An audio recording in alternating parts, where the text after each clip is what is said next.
Hi hello అందరికీ నేను మీ సంతు మహి మీ విలువైన సమయాన్ని నా ఈ వీడియో చూడడానికి కేటాయించినందుకు చాలా థ్యాంక్స్. అందరూ ఎలా ఉన్నారు? నేనైతే చాలా బాగున్నాను. మీరు కూడా బాగుండాలని కోరుకుంటున్నాను.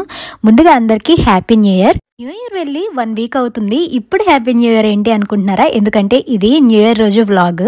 ఈ వ్లాగ్లో మేము అమ్మని తీసుకొని ఎక్కడెక్కడికి వెళ్ళాము, మేము మా న్యూ ఇయర్ని ఎలా ఎంజాయ్ చేసాము అన్నది మీరు చూడొచ్చు.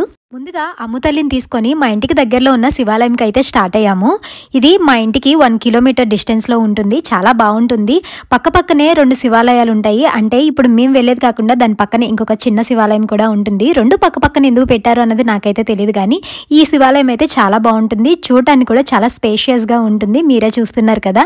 ఇంకా మా వారు అమ్మ తల్లిని ఎత్తుకొని గుడి చుట్టూ 3 ప్రదక్షిణలు అయితే చేశారు. ఇక్కడ నేను వీడియో తీస్తున్నాను. మా వారితో పాటు నేను కూడా చేశాను అనుకోండి.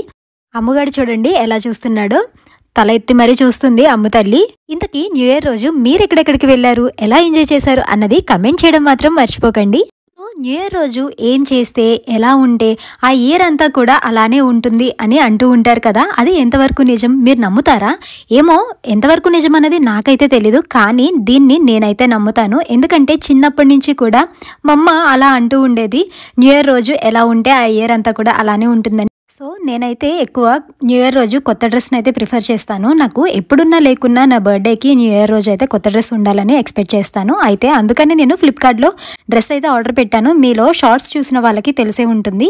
సో ఆ డ్రెస్ అయితే నాకు నచ్చలేదు, ఇంకా రిటర్న్ పెట్టేశాను. అందుకనే నా దగ్గర ఉన్న శారీ అయితే కట్టుకున్నాను. ఆ రోజు గుడిలో 5 మినిట్స్ అయితే కూర్చొని తర్వాత మా హస్బెండ్ అమ్మకి నాకు అయితే బొట్టు పెట్టారు. అమ్మ బొట్టు పెడితే ఎంత క్యూట్గా అనిపిస్తుందో నాకైతే. ఇంకా టెంపుల్ నుంచి అయితే వేరే దగ్గరికి అయితే స్టార్ట్ అయ్యాము. ఇక్కడ మా ఇంటికి దగ్గరలోనే ఈ పార్క్ కూడా ఉంటుంది. నార్మల్గా అయితే ఇంతమంది ఉండరు, న్యూ ఇయర్ కదా, వాళ్ళ పిల్లల్ని తీసుకొని అయితే అందరూ సరదాగా వచ్చారు. అండ్ ఇక్కడ పిల్లలకి కరాటే కూడా నేర్పిస్తున్నారు. అమ్మ తల్లికి కూడా నేర్పించాలి. అమ్మకి ఒక 2 ఇయర్స్ అలా వచ్చిన తర్వాత అయితే కరాటే నేర్పిద్దాం అనుకుంటున్నాము. దాంతోపాటు స్కేటింగ్ కూడా అనుకుంటున్నాము. చూడాలి, అనుకున్నట్టుగా అంతా అవ్వాలి అని. ప్రెజెంట్ ఉన్న సిచ్యువేషన్కి ఇటువంటి యాక్టివిటీస్ ఉండడం మంచిదే. తర్వాత పార్క్ నుంచి నేషనల్ మార్ట్కి అయితే వచ్చాము. ఇది డీమార్ట్ లాగా ఉంటుంది. ఇంకా అమ్ము తల్లిని మేము అంతసేపు ఎత్తుకొని షాపింగ్ అనేది చేయలేము కాబట్టి అమ్ముని కార్ట్లో అయితే వేసాము. అమ్మగాడు కూడా చక్కగా బజ్జున్నాడు. ఇంకా మేమైతే షాపింగ్ చేయడం స్టార్ట్ చేసాము. ఎవ్రీ మంత్ కూడా కావాల్సిన గ్రాసరీస్ కంటే ఎక్స్ట్రా ఐటమ్స్ తీసుకోవడం ఎక్కువైపోతుంది. ఈసారి నేను అసలు ఇక్కడికి రాకూడదు అనుకున్నాను. ఇంటికి దగ్గరలో ఉన్న సూపర్ మార్కెట్స్లోనే పర్చేస్ చేద్దాము అనుకున్నాను. కాకపోతే ఇక్కడ దొరికే కొన్ని ఐటమ్స్ మాకు కావాల్సి ఉంది ఈ మంత్.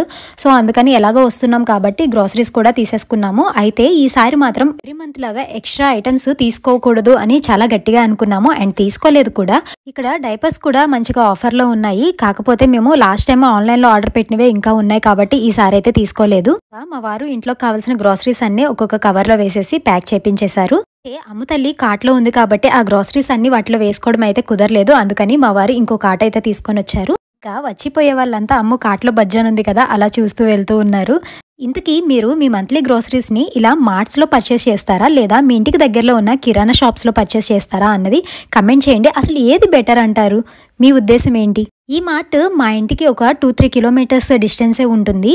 అయితే ఇంతకుముందు మేము డీమార్ట్కి వెళ్ళాలి అంటే మా ఇంటి నుంచి ఒక 15 కిలోమీటర్స్ డిస్టెన్స్ అయితే వెళ్ళి తెచ్చుకునే వాళ్ళము. కానీ ఇప్పుడు ఆ పని లేకుండా మా ఇంటికి దగ్గరలోనే ఒక కొత్తగా మార్ట్ అయితే పెట్టారు. సో మేము అక్కడనే పర్చేస్ చేస్తున్నాము. అండ్ రైస్ కూడా మేము ఎవ్రీ మంత్ 25 కేజీస్ది బయటనే తీసుకుంటాము.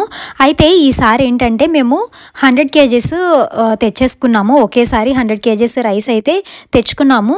కాకపోతే అది రైస్ వండుతుంటే ముద్దలాగా అయిపోతుంది. అందుకని కొన్ని రోజులు అయితే వెయిట్ చేద్దాము బియ్యం అనేది పాత పడే వరకు అని. ఇంకా అందుకని మేము ఇక్కడ చిన్న బ్యాగ్ అంటే 10 కేజీస్ బ్యాగ్ అయితే తీసుకున్నాము. అది అయిపోయేలోగా ఇవి బియ్యం పాత పడతాయి, అప్పుడు వండుకోవడానికి అయితే యూజ్ అవుతుంది అని. అయితే మా అమ్మ చెప్పింది ఇప్పుడప్పుడే అవి కొత్త బియ్యం కాబట్టి యూజ్ చేయకూడదు, ఒక 6 మంత్స్ అయిన తర్వాతనే యూజ్ చేయాలి, అందులోనూ నువ్వు బాలింతవు కాబట్టి కొత్త బియ్యము అసలు తినకూడదు అంటున్నారు. ఎంతవరకు నిజమన్నది నాకు తెలియదు.